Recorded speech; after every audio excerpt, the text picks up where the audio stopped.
Hello, everybody, beautiful people out there. Thank you so much for joining us again on another episode of Chat with Kat.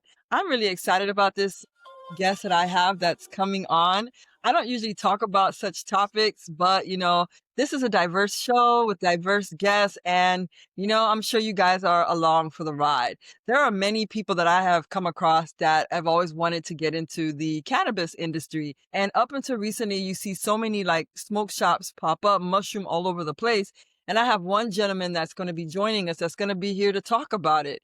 So I want to introduce our very, very special guest, the OG Papa Dukes. Met him on Facebook as Michael Serrano. Serrano, yeah.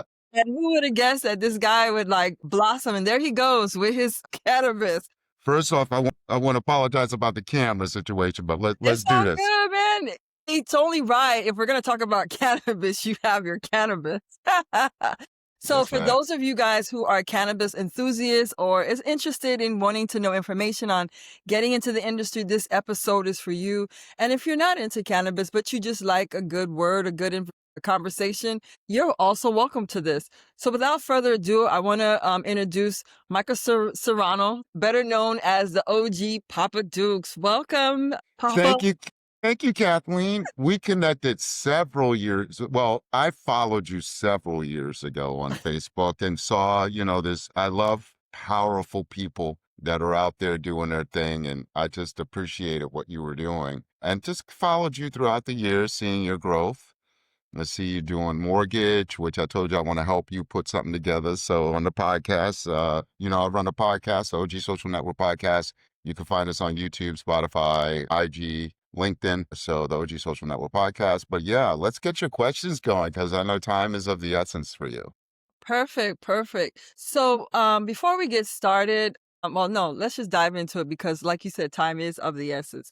So, Papa, you have built a presence as the OG Papa Dukes in the cannabis space. Like, what initially drew you into this industry, and how did you decide to make it your path? Well, I've always been a pothead.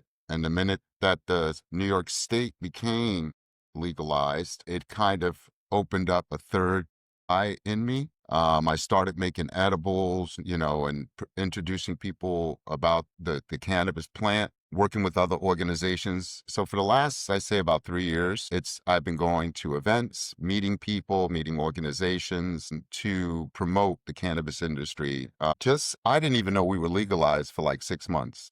That's how Really? bad. That's how high I was. And then one day I'm seeing people smoking like right out front, right outside. We were fully legalized. Throughout the state. When we were city legalized, you couldn't smoke outside. You can go buy your weed, you can have up to 2 ounces, but go smoke it in the house. That did not work. People were just smoking outside, and the cops weren't going to do anything. In fact, I think NYPD was very happy that they made marijuana legal because they realized it was not the drug everybody thought it was, the stigmatisms. But I did it because I love it. It's like it's if anybody has found a new life or new meaning or new purpose, it was me. And that's why I'm working on the podcast. And we just finished our first season and starting Nice. our second season. Very cool. So I'm working on all the post productions for the first season, getting everything out. We're on Manhattan Neighborhood Network, looking to get on BronxNet in the near future. I think that the main reason why I got into it was because it was freaking legal. I could smoke now outside without being persecuted, and whatever. And then you find out everyone that smokes are the same people that persecuted you. Yep. What the hell? Right. But other than that, yeah, I'm happy. Good deal. Good deal. So, could you walk us through your journey when your first exposure to the cannabis culture to becoming the professional that you are now? You're talking about going back 45 years. Well, I started selling weed in high school, okay. right? So we were always underground. My parties, no alcohol was ever involved. I did not allow alcohol. We had a lovely sangria or fruit juice that was slightly spiked, but I, I, I was a user and a consumer most of my adult life. Hmm. Sold some every now and then. But as we became recreational, I've become more of an activist and advocate for the retail owners and I mean for actually the whole industry because of the institutional stigmatism that is still happening in government. When we became legal, for example, and dispensaries owners of dispensaries were now looking for places to do business, it was awful. The stigmatism was awful for the people. The how can I say it? The entrepreneurs will be in charge 4 times per square foot. And we were in a place where um there was a lot of predatory practices. Hmm. So it was like, how can I say it? Very, it was a death trap for many of these businesses that were trying to start their generational wealth, as far as I'm concerned. Especially when you take in loans from the government, that these loans were so high in interest, paying back was ridiculous. So the only people that are surviving, I think, are those that did their own build out, had their own money, and were able to handle from application to grand opening with their own funds. There is when people of color have an opportunity to build an industry, you can guarantee that there are those that don't want you to have that industry, and they're going to make it very hard for you to succeed. Already, we are kind of we're a two-tier system here. All right. So it's either you're going to grow. If you're going to grow, can't be retail. Okay. If you're going to be retail, you can't grow. The only way you can get in between that is a micro business where you can handle everything from the growing to the distribution to sales, retail sales. So this industry is set up to protect both sides, but at the same time, there are too many loopholes, I think, that can undermine the small businesses that are truly trying to build their generational wealth. You have MSOs, multi-state operators, and ROs, regular operators that have the funding to make it where they can survive the ups and downs of the market. Smaller businesses, man, they got to hustle. They gotta really put in the time to not only just grow their product, but they got to learn to market their product as well. And many businesses undermine the marketing aspect of their branding. And that's like the most important, really, is being able to get the word out about your brand, pretty much, you know. Right. So what have been some of the biggest challenges and surprises in you transitioning into the cannabis space? Well, again, I'm an advocate activist. I do have a micro business license in the queue. So, the challenges I think won't be as bad if I am awarded a micro business, will not be as bad as those that started the industry Hmm. because they jumped in waters that were too deep for many people. Whereas now those that will be given a license, um, uh, they have they have life rafts, so to speak. They have a better knowledge of what's going on out there. The laws are written better as well. The challenges, I have not personally had any challenges. I'm not in the cannabis industry as a owner, retailer, or anything like that. I'm the guy that my podcast promotes the small businesses, the cannabis industry, the people that started from nothing and that are, trying to make their generational wealth meaningful for the next generation, right? So, for example, we have Kaz Marte Khanbud. This guy is, oh my God, his history is unbelievable. He was a top drug dealer in Lower East Side back in I believe, the 90s, early 2000s, I believe, and then got caught, did time, and was one of the first to be given a retail license. So, but you see, he already had a brand called Con Body. It's a gym. And he used his experience as a serving time and turned it into a brand where he's hiring ex-convicts and people that he can help better their lives, and also providing a gym. He does gym, high impact workouts, Right. right? So he has a brand. Then you have Howie Miller of Two Buds, a Jamaican. He's the only one right now who's on federal parole. He's on federal parole, but he has his dispensary. He was literally the poster boy for the whole industry because he was able to get connected with Chuck Schumer the senator here, and some other people. And they were like, yo, this guy's the poster boy. And he got his license. He was able to open up his business. And all of these people um, uh, were marijuana was illegal back in the day. All right. And we were oppressed and by it, the Rockefeller laws. So these people were given a second chance. My generation, I believe, missed out on it. Okay. We're too, there are old, my people, my age that are doing it, but they're fucking tired. They fit one brother I met, he felt like he's already worked 20 years Oh, just from wow. doing 2 years of it in the cannabis industry because of Really? the competition, the Hmm. laws, Yeah. the landlord, the money. All right. So if you're a regular business, you just want to open up a smoke shop, no weed, just a smoke shop to sell the accessories or whatever. You're the landlord may charge you $100 per square foot. Well, they're going to charge a cannabis dispensary 3 times that. Now, check this out too. Because cannabis is still federally legal, we can't use banking. We have to use special banks. So these people are walking around with, may have a lot of, thank God, a lot of the funds are through credit card, right? Charges are through credit card. Or these cats are going to be having millions and millions of dollars in their safe with only being able to deposit it every quarter to pay the taxes, which are fucking raping them.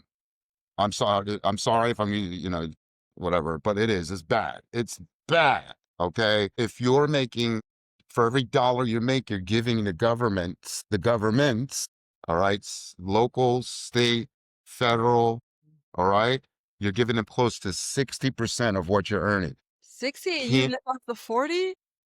yep.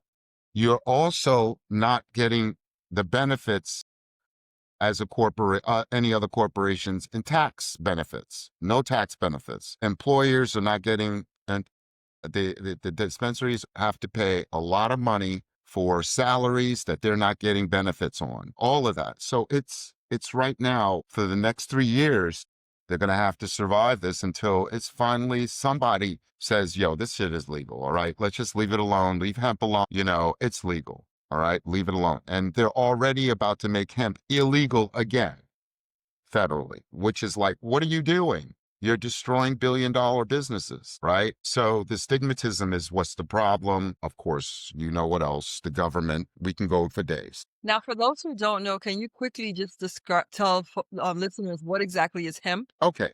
So hemp is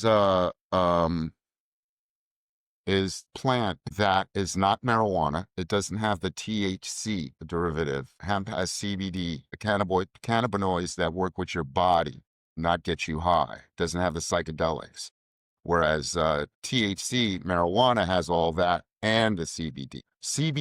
The hemp flower during the 1800s, during the beginning of founding of this country, all the way up to, I would say, about 1900, 1920s, was the sole fiber that you could use 1,000 different ways. Yeah. Okay.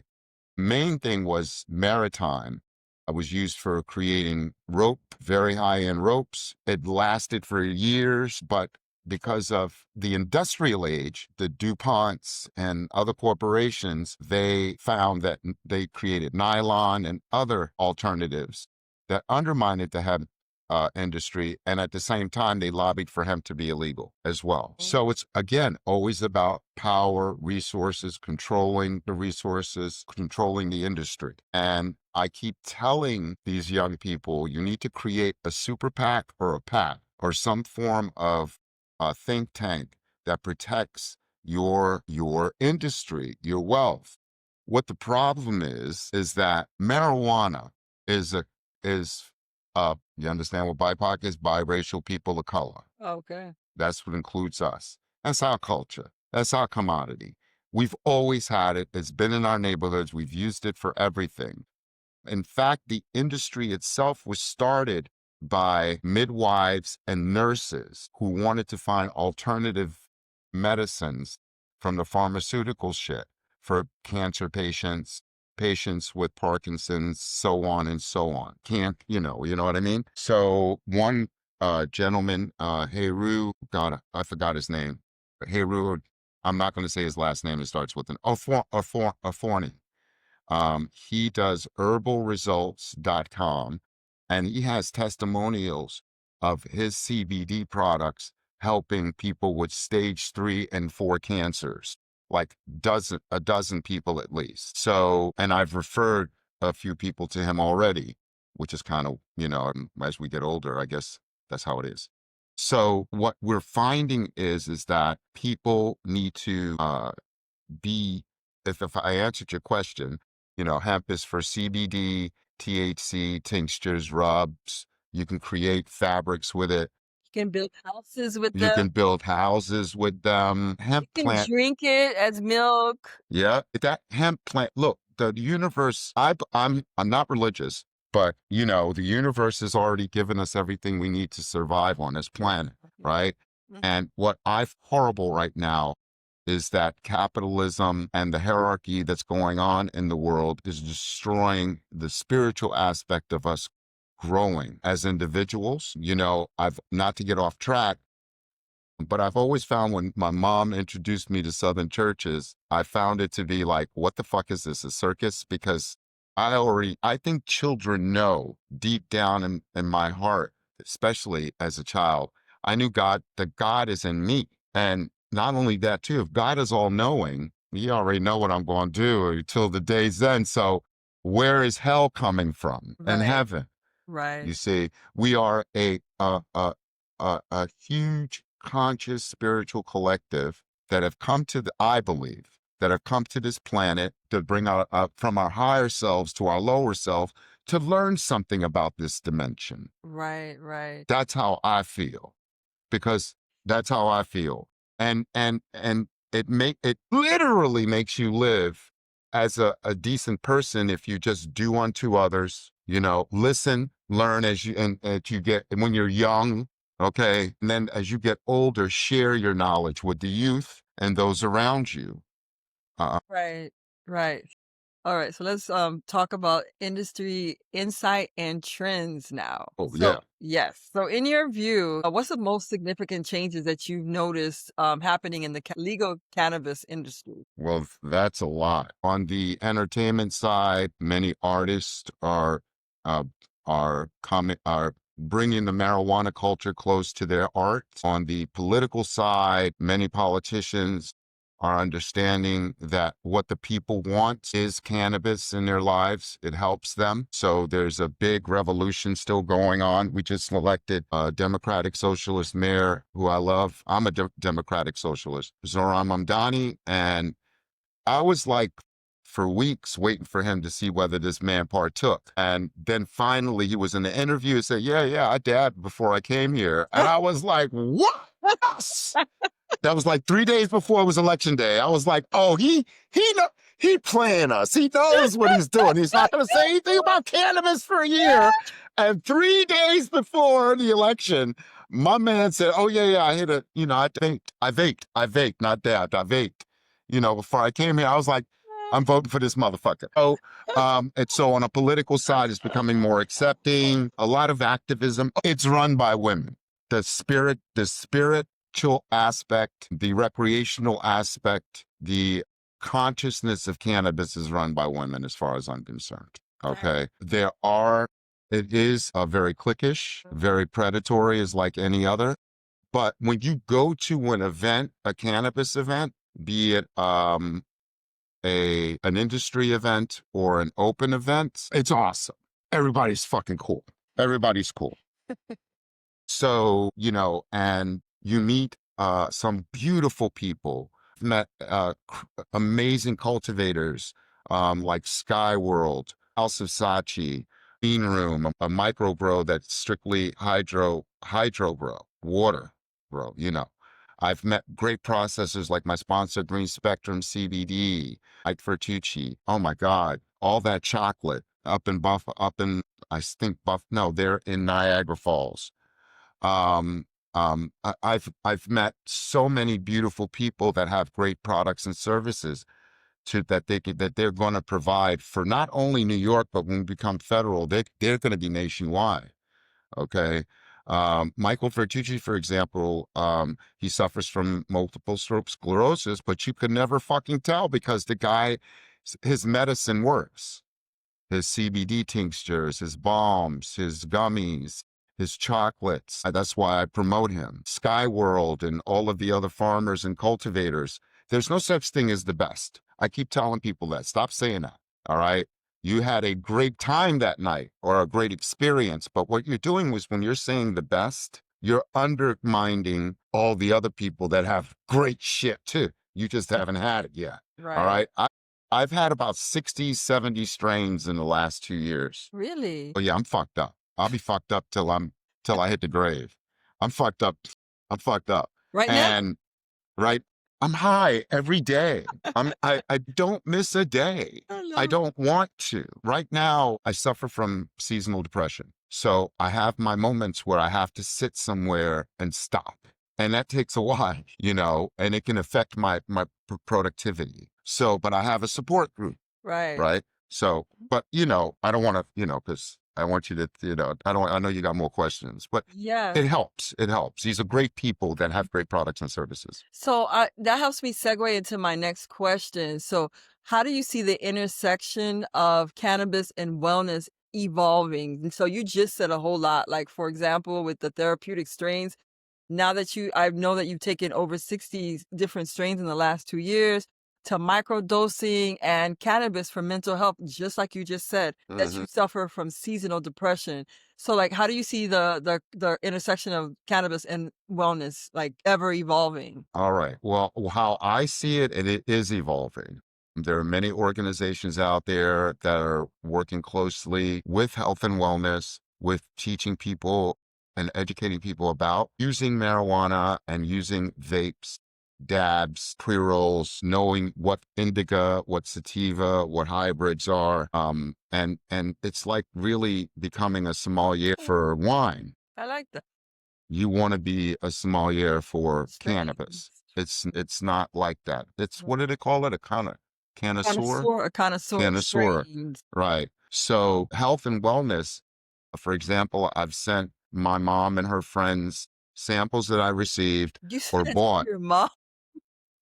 Oh yeah, my mom gave me my first joint. That's for another time. Continue. Yes, ma'am. So anyway, so I've given them these products, these services, and they love it.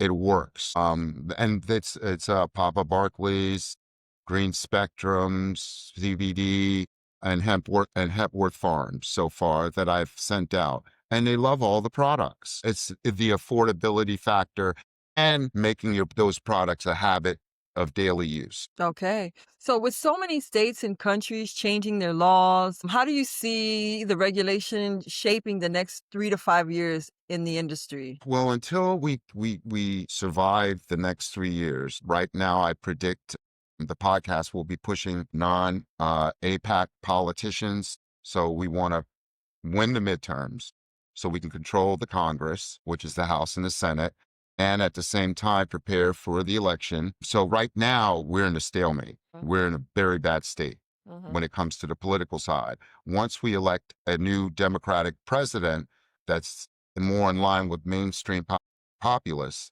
then we will be pushing for serious legalization federally. But many states don't want that just yet because they want to build their markets first, you see, and allow those in the states to be able to compete once we go federal. Mhm. So, but we also need to create laws, banking laws, legal laws, whatever taxation laws to help these people stay in business. All right. Because we don't want big pharma to take over the cannabis industry. Yeah. Okay.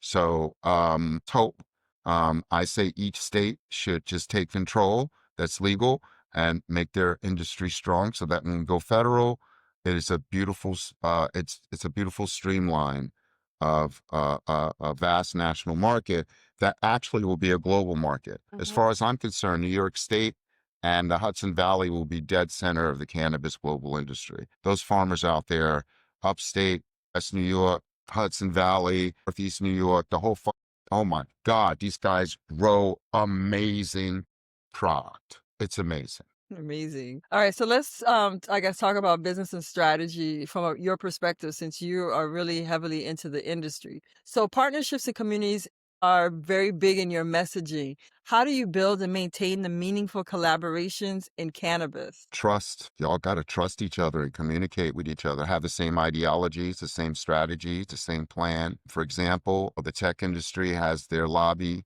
the oil industry has their lobby, water has their lobby. The cannabis industry needs to build a unified national lobby that protects all businesses, even the multi-state, but especially the small businesses. It requires many meetings, many conferences, but the problem is that there's always a performative and predatory practice in every industry. For example, one of my dear friends was ripped off $30,000 from another person I know who's an attorney, just to do the licensing application. And when I showed her what the process of the licensing application was and how long it took, she was livid. I said, you could have given me $500. I would have helped you. I would have done it for free, you see.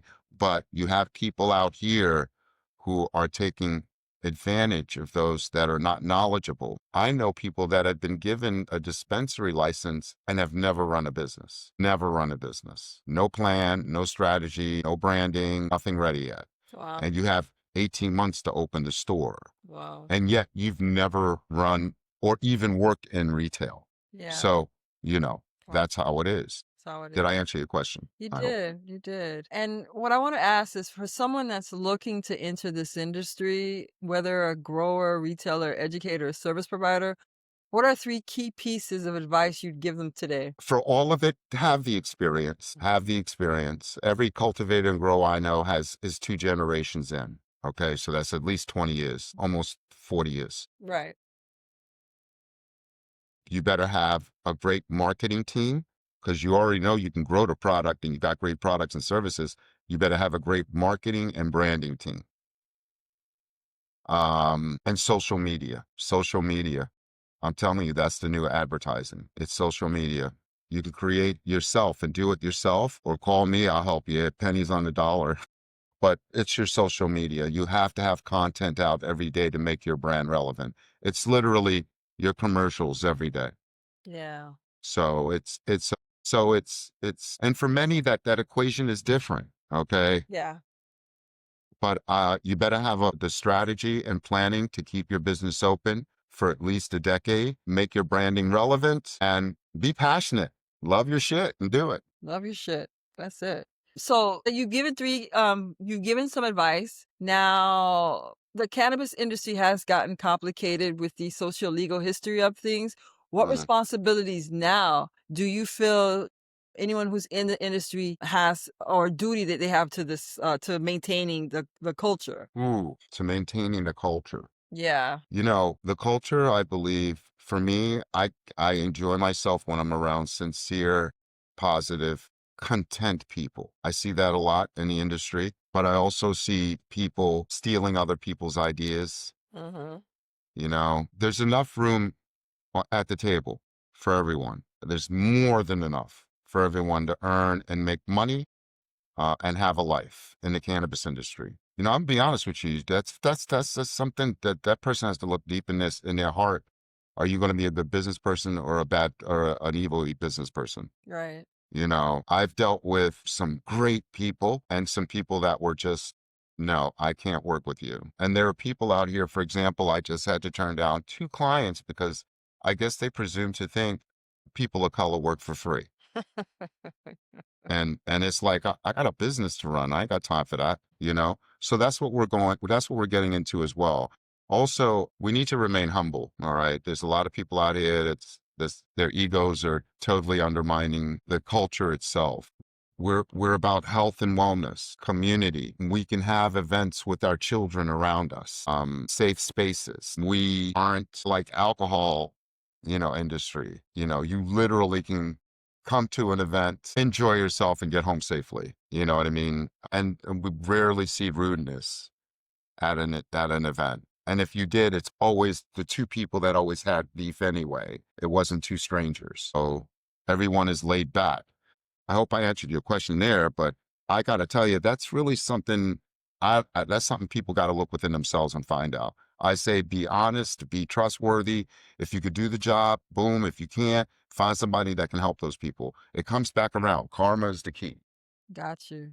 Now let's talk about you, your personal vision and legacy. What is your personal mission or your why in the cannabis space? And what change do you want to help bring about? I want the podcast to be a very inclusive platform for people to come and discuss their life experiences. I promote the cannabis industry, BIPOC businesses, small businesses. I want to be able to educate and collaborate with other credible organizations which allow me to grow, be a better person in the community, be it in my community or nationally. I really want the podcast to grow. For me, it's a second chance. You know, before we were legal, I really had no purpose. I was doing my master's and I got bored. I had no purpose. But now since we've become legal and I'm doing a podcast, I'm doing research, I'm finding the truth about myself and our history, which has really depressed me a little bit, you know, because I have a grandson and I don't want him to go through this shit either, right? Right. And my daughters, I learned a lot about myself, like as a man with women, and I'm glad I wasn't that predator, you know, you know, when I was younger. Right. You know, I'm 61 and it's like a lot of shit's hitting me right now. But I'm also glad I wasn't a burden on people either. Right. That's the one thing that makes me happy. I want the podcast to just be going, not looking for, I take it day to day. I don't know what to expect, nor do I want to know. I'd like to be surprised. Good deal. And the only way that'll happen is by me putting in the effort and the work. Looking ahead, where do you see your brand in the next 5 years, and how do you want to be remembered in the cannabis world? In the next 5 years, I need to be at least 5 million views, 5 million followers, if not up there. I want the OG Social Network podcast to be credible, factual, and a platform for anyone to come on and be educated and have fun. Okay, so I've always said to people, right, when I pass away, you don't mourn me, you celebrate me. And I want one of those funeral pyres with like 5 pounds of really high-end exotic weed and 5 pre-rolls in each hand and one in my mouth and light that bitch up. And then I want it to be like, you know how those Indian weddings are like 7 days? Celebrate me for 7 days. All right. All right. Yeah. I mean, but to be remembered as just an educator, and a father, a great father, a grandfather, one that cares about the community, the youth, you know, educating the youth and especially the young men today. You all are, they're incredibly intelligent. Okay. They're spiritually attuned. That's why capitalism is about to fall. Nobody wants to live that or do that anymore. No. A lot of things are about to change and it's going to be a huge revolution that could go either way. But I want to be remembered as just a good man. That's all. Just a good man doing the best I can to take care of the people around me. So, yeah. If you could change one thing about the cannabis industry as it stands today, what would it be and why? In order to answer that question, you would have to change American history Well, because we're not the ones holding ourselves back. okay. I would love for white people, I hate calling them white people, the European Americans. I wish they would just stop being so angry. Nobody wants your property or your guns and just live with us. Throughout history, they've been a plague on every major indigenous group. And you could see it now. And they need to own up to it, change their ideologies and move on. Oh. We don't want any more than you want. I've never met a person of color that was like wants power like that or is abusive in that way. And the history. Get that book, Black as Fuck History. Get that book. Yeah, this is Um, on Amazon. yeah, get those books. Read your books. Read your books. From credible sources. I can only tell you because as I've grown older, I've really lived through this life unscathed. There were some times I could have really gotten, but I'm blessed. So All right. And my final question, Michael, is if you were to host a master class for cannabis entrepreneurs or enthusiasts, What would you teach and why? Business ethics. Okay. I don't have to worry about teaching the plant because there's already people out there doing it. But for me, it would be business ethics, Okay. being able to, and for be able to create a system that protects everyone's interest. But it would be business ethics, communication and business ethics. And the cannabis industry, in any industry, communication is the key. I always said if I had a superpower, I would want to be able to speak every language on the planet. Really? Yeah. With all the dialects, with all this, all the slang, because you're able to reach people through communication, through empathy, sympathy, through compassion, Right. with words. Yeah. That's the first thing. Okay. All right. Well, I want to thank you so much for joining my show, Chat with Kat. I really appreciate all the insight that you provided. If anyone was interested in wanting to get a hold of you, how could they find you, Papa Duke? Well, they can get me at the OG Social Network at gmail.com. I'm on IG at the OG Social Network Podcast. Also on LinkedIn, on YouTube, the OG Social Network Podcast. You could Google it, comes right up. You can also DM me. I can get you any information. We also do Canna Farm tours Oh, nice. to the farms. The New York State Canna Farms tour will begin in April. Very cool.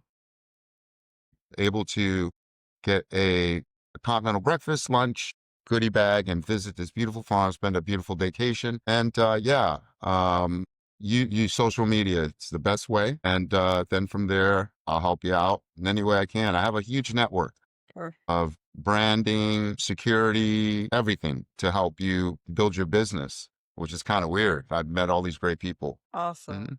Thank you again for joining Chat with Kat. I really appreciate everything that the information that you shared. Very insightful. I hope that our listeners got a lot of information out of it, and I hope that they reach out to you for further more info because you're Uh, such a wellspring of information, and you've lived many lives oh, yeah. through the times. So again, Yeah. thank you so much. Well, I want to get you on a podcast, so I'm going to send you an invite. Me? All you have to do, yeah, because we have to talk about you now. I want to know about how you got into the mortgage industry. Man, no one's What are ever people? asked me that before, but go ahead. Well, we want to find out, like, what is your take now on the mortgage industry since 2008 crash? How are you surviving? How are people able to buy homes, land, and also too, they need that education. They need to Okay. know Yeah. what to do because many people are getting tired of living in apartments. Many Yeah. people want to go build communities, Yeah. and build sustainable communities, and Yeah. farming, Mm. which is happening a lot up here in New York State. So I want to get you on. And also, too, we got to have I got my segment, Let's Talk Shit. And girl, we're going to be talking some shit. We ain't got to say no names, but girl, because I have so many, my podcast is growing and evolving as yours is. So, and I always say, just keep it fresh, keep it real, but I definitely appreciate you having me on. Me And I'm too. always here for you, Thank always you here for so you. much. Thank you.